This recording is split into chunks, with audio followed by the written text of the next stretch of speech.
நம்மை சக்தியான பார்வதியாள்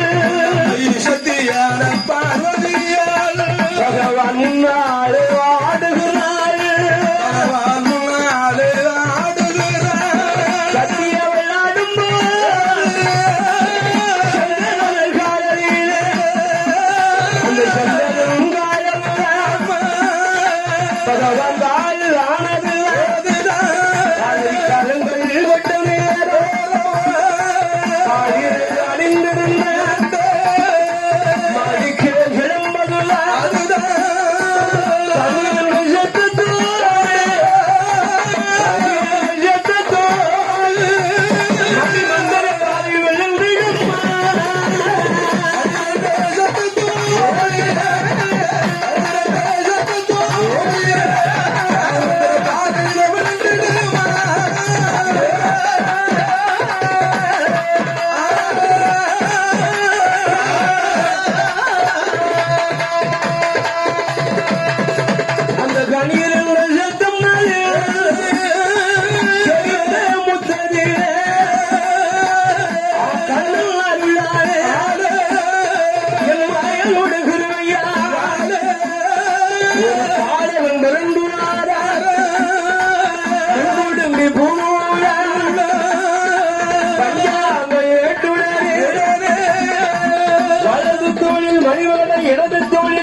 கைவிட்டு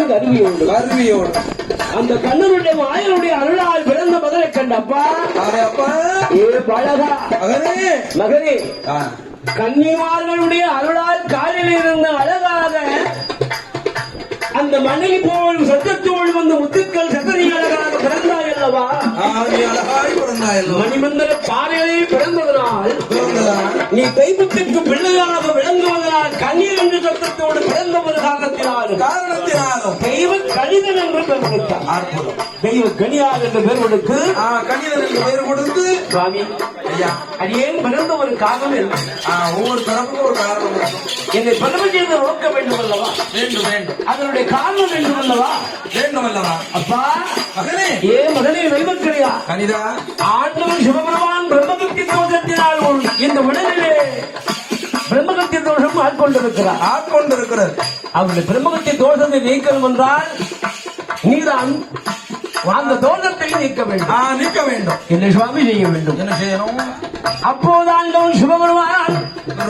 சிவபெருமானுடைய கையிலே இருக்கின்ற அழகாக அவர் கையிலே ஒட்டி கொண்டிருக்கிறல்லவா அந்த பிரம்மனுடைய கபாலம் அந்த கபாலத்தில் நிறைய உடம்பில் இருக்கக்கூடிய ரத்தத்தை கை வெட்டி நாக்கு கீறி அந்த ரத்தத்தை ரத்தமும் சுவரமா கொடுக்கும் பரவாயில்ல இலை விரிச்சு பழத்தை வச்சு ஊத்தியாச்சு கொடுக்கணும் அப்படின்னு சொல்லும் போது சுவாமி கும்பிட்டுக்க